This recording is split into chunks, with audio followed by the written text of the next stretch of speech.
Ja, moin zusammen. Hier jetzt nun ein Video, wie ich nochmal ein weiteres Rollier- oder Glattwalzwerkzeug gebaut habe. Das jetzt hier, was wir sehen, ist schon das zweite. Das erste war halt so quick and dirty, halt einfach um zu schauen, ob es geht. Hier in diesem Video jetzt machen wir das nicht mit einem Kugellager wie mit dem ersten, sondern mit so einem normalen Kugellager, sondern hier mit so einem Rollenkugellager. Da waren die Ergebnisse, das werdet ihr auch gleich sehen, deutlich besser als mit einem normalen Kugellager. So, eingespannt habe ich hier, wie ihr es in der Vorschau schon gesehen habt, das ist ein 30 mm Rundstahl, ganz normal ST37, 115 mm lang.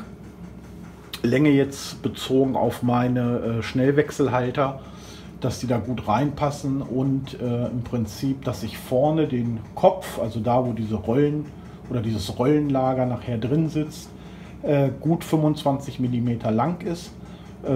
Ja, und dann wird es halt aus optischen Gründen nochmal ein bisschen angefasst und ich werde mit dem Quick and Dirty Rolliertool versuchen, diese Schräge auch schön glatt zu rollieren, glatt zu walzen. Ja, ich hoffe, das Tickern im Hintergrund stört nicht allzu doll. Das ist meine Standheizung, es ist ja langsam kalt und ich sag mal, ich nutze meine Maschinen nicht, bevor hier der Raum nicht eine gewisse Grundtemperatur hat. Ja, weil sonst Kondenswasser, Kondensat, das tut so einer Maschine nicht gut. Also, jetzt geht es gleich los. Ich werde jetzt nicht viel dazu sagen. Vielleicht im Nachhinein nochmal. Also Fakt ist, wir planen jetzt, dann machen wir Längsdrehen.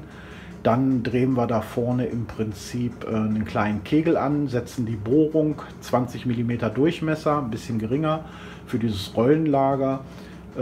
Rollieren da einmal drüber über die Flächen, die wir machen, gehen dann rüber zur Deckel, machen aus dem restlichen Rundmaterial ja, einen mehr oder weniger Vierkant, dass es halt in meine Schnellwechselhalter reinpasst. Die können maximal aufnehmen 20 mm in der Höhe. Ja, schaut einfach zu. Ich denke, das ist eigentlich alles so mehr oder weniger selbsterklärend. Viel Spaß dabei.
So, jetzt durch das Rollieren, da müsst ihr halt aufpassen. Hier von der Fläche, die ist jetzt schön glatt und abgeflacht. Kann es natürlich sein, dass ihr das Ganze hier ein bisschen zusammendrückt. Vorher war es ja mit ein bisschen Spiel und jetzt ist es quasi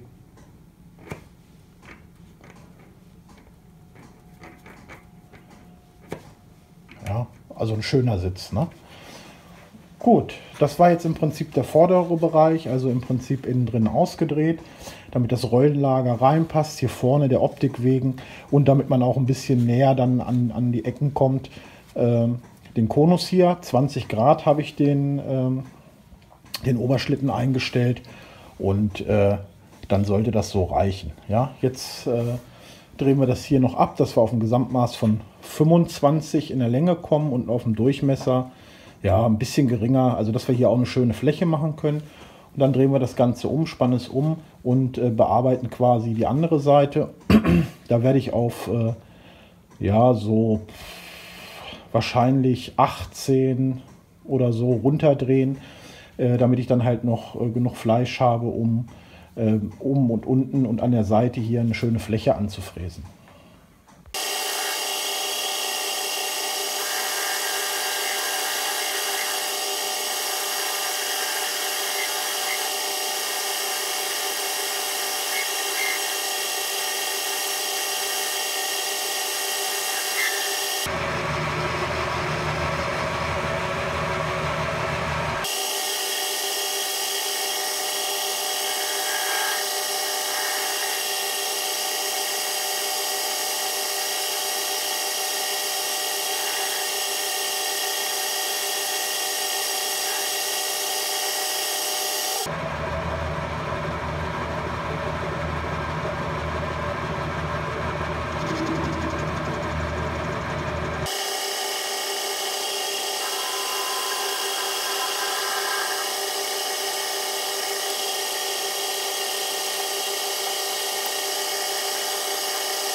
So, ich habe da schon mal einen Teil vorgedreht. So sieht das jetzt aus hier, das fertige Teil. Ja, kommt jetzt nur noch hier vorne dieses Rollenkugellager rein. Dann schaut das so aus. Dann haben wir hier die Multifix-Aufnahme. Dann spanne ich das jetzt kurz ein und dann rollieren wir mal damit.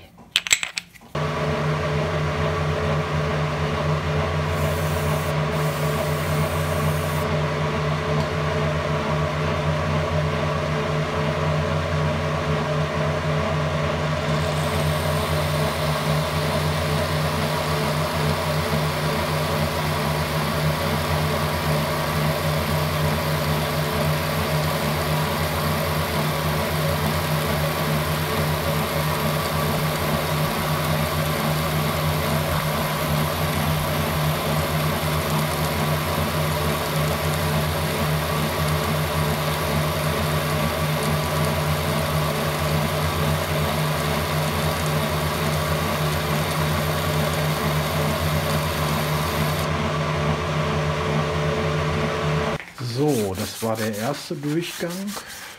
Vielleicht merkt man jetzt schon was.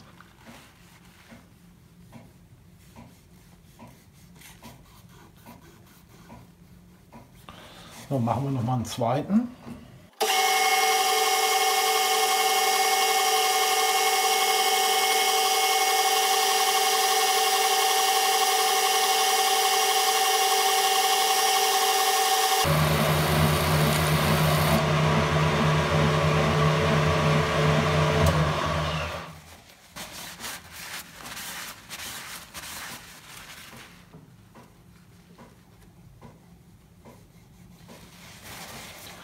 Und noch einen dritten.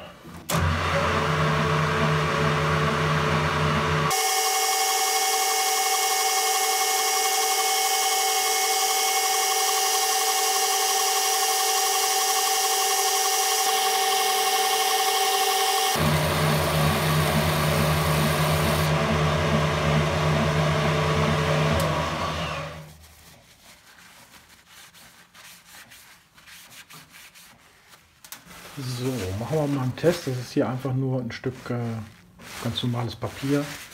Da hört man das aber meistens am besten mit. Wenn ich da jetzt mit drüber gehe.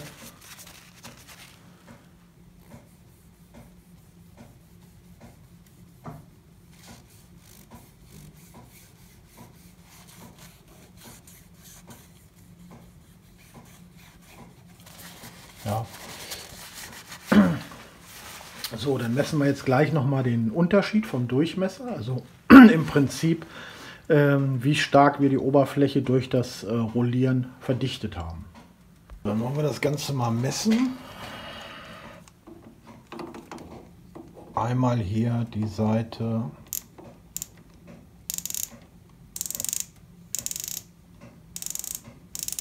Da wären wir bei 28,556. Und jetzt gehen wir mal hier hin. Da wären wir bei 28,643. Also nochmal.